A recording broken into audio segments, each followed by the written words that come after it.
ចាជំរាបសួរឲ្យមកទាំងអស់គ្នាដែលរងចាំជាមួយនឹងអីវ៉ាន់ដែលមានតម្លៃល្អខ្លាំងណាស់អញ្ចឹងសម្រាប់ម៉ាក់ប៉ាដែលចង់ទិញអីវ៉ាន់ឲ្យកូនសម្រាប់រៀនសូត្រណា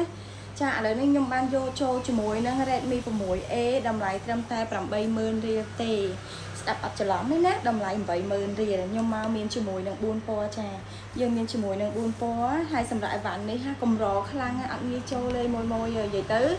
ចូលមកប៉ុណ្ណាក៏អស់ដែរអញ្ចឹងសម្រាប់ម៉ាក់ប៉ាដែលចង់ទិញអីវ៉ាន់ឲ្យកូនរៀនណាអាចមើលជាមួយនឹង model 4គ្រាប់នេះបានណានិយាយទៅយើងមានពណ៌ខ្មៅពណ៌ឈូកពណ៌មាសហើយនេះពណ៌ប្រាក់អញ្ចឹងតម្លៃត្រឹមតែ 80000 រៀលទេណា80000 រៀលមួយទាំងអស់គ្នាហើយសម្រាប់មួយម៉ូដែលចង់បានយកទៅជាឈុតតែម្ដងគឺតម្លៃ 90000 អញ្ចឹងអីវ៉ាន់នេះបើសិនជាមួយម៉ូយកទូរស័ព្ទទៅគឺតម្លៃត្រឹមតែ 80000 រៀលតែប៉ុណ្ណោះណា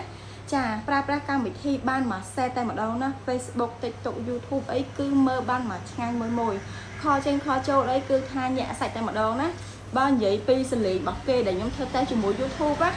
មួយគឺព្រោះខ្លាំងហ្មងនិយាយទៅសលេងរបស់គេឡើងស្រួយហើយគឺល្អប្រើខ្លាំងមែនតើណាអញ្ចឹងតើនៅមានស្តុកជាមួយនឹង4ពណ៌សម្រាប់មួយម៉ូចង់បានពណ៌អីអាច comment មកបានណាអរគុណ